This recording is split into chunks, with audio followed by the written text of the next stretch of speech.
Advanced states. Like all other species on our planet, our species was produced by the process of biological evolution. But where and when did we evolve? And will we one day be able to direct our own evolution in the future?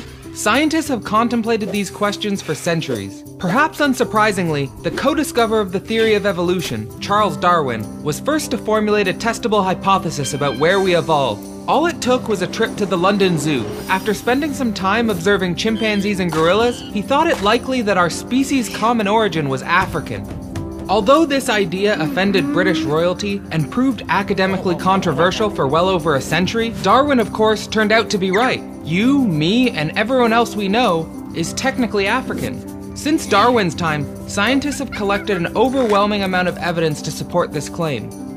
Some of the first convincing clues came from the discovery of ancient human-like fossils throughout East Africa.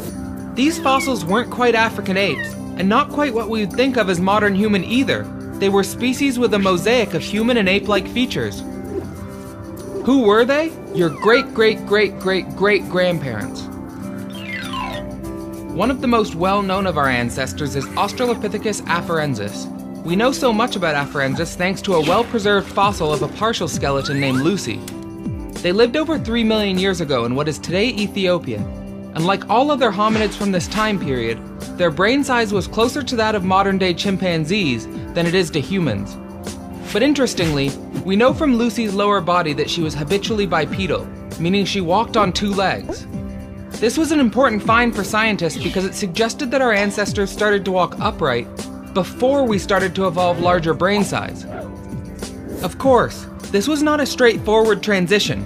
Recent finds of Australopithecus sedeba date to about 2 million years old and reveal a species that was exceptionally well adapted to walking bipedally, but also exceptionally well adapted to climbing trees and perhaps sleeping in them. Such discoveries reveal that our mode of locomotion today evolved gradually over a period of millions of years. As for our big brains, current evidence suggests that we started to see an explosion with the emergence of our genus Homo 2 million years ago.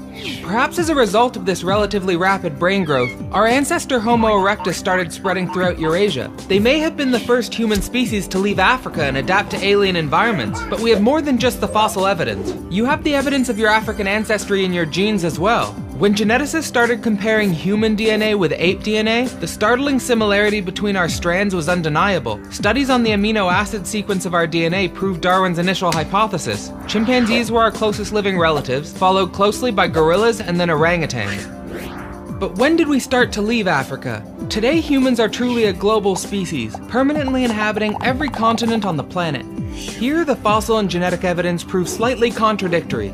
But it is safe to say that there was some form of modern human migration onto the Arabian Peninsula around 100,000 years ago. It is likely that these migrations from Africa were only of small bands of modern humans. We also know that the first modern humans out of Africa traveled down the shorelines of Asia and may have island hopped to Australia by 45,000 years ago. Throughout this emergence we encountered, interbred with, and outcompeted several other human species in Eurasia, which only exist today as a small percentage of the total modern human genome. What is even more interesting is that our evolution hasn't stopped. In fact, over the past 10,000 years, humans have been changing in new ways due to the development of civilization. For most of our evolution, we were hunters and gatherers, but over the past 10,000 years, an increasing number of human groups domesticated animals and plants, then became sedentary, started building large-scale structures, and congregating in ever denser urban centers.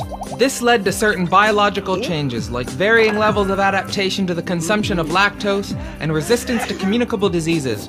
But the most significant change has come with cultural and technological evolution. With the development of civilization, a small fraction of humans could for the first time dedicate their time and energy to tasks unrelated to food production. As this trend continued, more and more people could dedicate themselves to science, art, engineering, music, sports, teaching, medicine, politics, and thousands of other possible vocations. In the modern world, accelerating cultural and technological evolution has led to the development of technology that could allow us to intelligently direct our own evolution. This could be done by directly engineering our own genomes, turning on and off different sections within it. We could also do this by gradually replacing our cellular structures with nano-engineered computers designed to perform the same tasks our cells perform, only better. Either way, one thing is certain: the nature of our evolution will be considerably different from the natural selection process that created us. As futurist Peter Diamandis has said, it won't be natural selection selection, but intelligent direction that causes our future evolution. How does knowledge of human evolution influence your perceptions of life and our history? More importantly, what do you think is the future of human evolution? Let's talk about this together in the comments. As always, thanks for watching, and don't forget to subscribe. Advanced apes.